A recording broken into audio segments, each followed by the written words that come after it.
c'est vrai que c'est une question qui peut paraître surprenante ou provocante. Tiens, et si le Brexit était annulé? C'est vrai que face vous allez le voir, au désenchantement grandissant des Britanniques concernant le Brexit, et il y a des petits signes aussi de rapprochement avec l'Union européenne.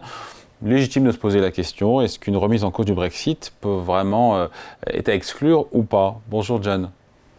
Bonjour David. John Plassard, responsable de la stratégie d'investissement de la banque Cité Gestion. On a eu un accord entre le Royaume-Uni et l'UE pour renforcer la coopération dans différents domaines stratégiques, défense, énergie, sécurité.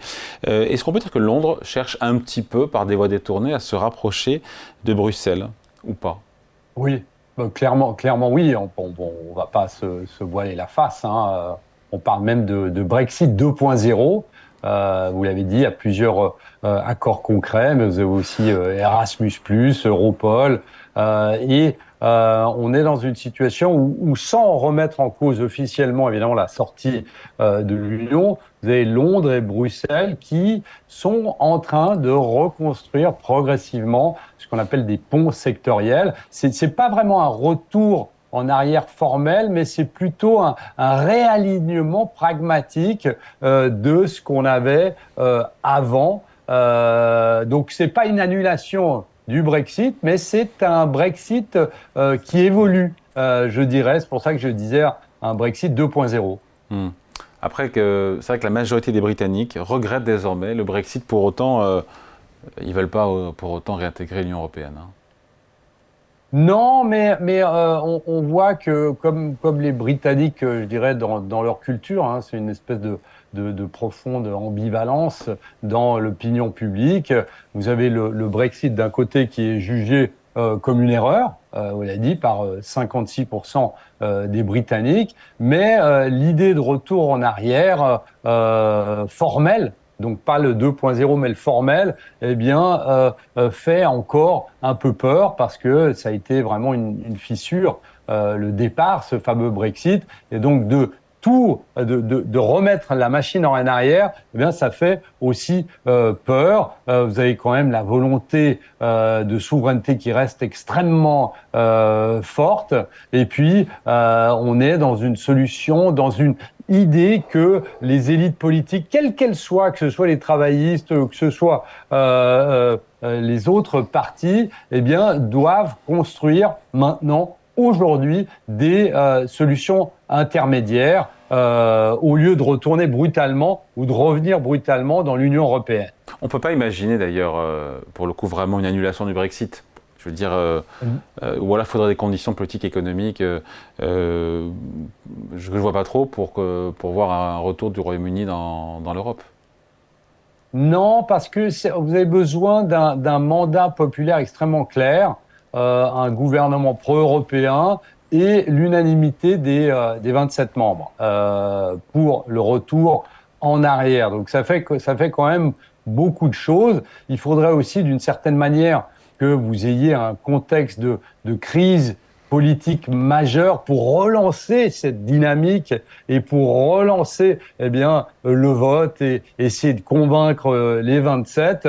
Donc aujourd'hui, le retour en arrière, c'est vraiment absolument théorique plutôt que d'un projet politique crédible. On en parle très peu. Il y a très peu de partis politiques qui se disent il faut annuler le Brexit, mais l'évolution vers plus d'accointance avec l'Union européenne, voire avec les États-Unis, eh bien ça fait du sens, oui. Donc peu probable que le Brexit soit annulé, mais donc c'est bien comme expression, c'est un Brexit 2.0 qui permettrait finalement d'être plus pragmatique et d'un côté préserver la souveraineté britannique et puis renouer les liens dans plein de secteurs d'activité différents et domaines différents comme on l'a dit, la défense, l'énergie, la sécurité, les jeunes. C'est ça l'idée. Oui. Et puis, vous savez, ce qu'on oublie de dire, c'est que le Brexit a amputé le PIB britannique de 4% par année. Hein. C'est ça me paraît beaucoup, 4% par an. Ça paraît énorme. Paraît énorme. Bon. C'est l'Office du budget, du Budget Responsibility, qui l'a jugé et qui a dit que 100... Alors, 4 points par an. Ça paraît... Oui, 4%. Alors, c'est compensé. Alors, il faut faire attention parce qu'il y a une partie qui est compensée par les traités commerciaux post-Brexit. Mais on est dans une situation où, évidemment, il y a un impact économique qui est extrêmement négatif.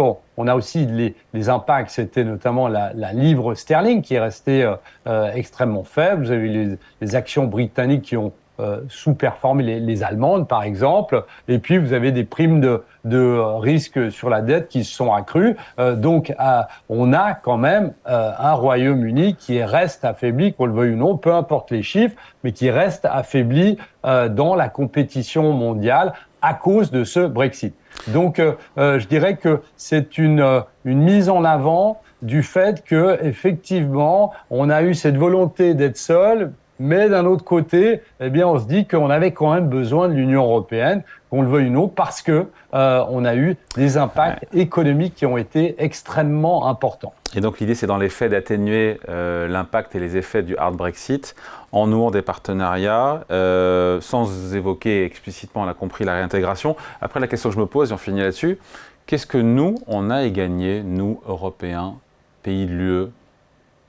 Bah, écoutez, d'avoir des échanges avec un pays qui était avant, qui l'est toujours un peu, mais qui était avant une des grosses machines économiques, je dirais, de l'Union européenne, eh bien, c'est toujours important d'avoir un nouveau partenariat. Je dis nouveau parce qu'il n'est plus depuis un petit moment, mais il ne faut pas aujourd'hui parier sur le retour à la libre circulation. On a l'impression que le processus de rapprochement reste très, très encadré. Qu'est-ce que ça veut dire? Ça veut dire très concrètement que pour nous, l'avantage sur le court terme, il n'est pas énorme.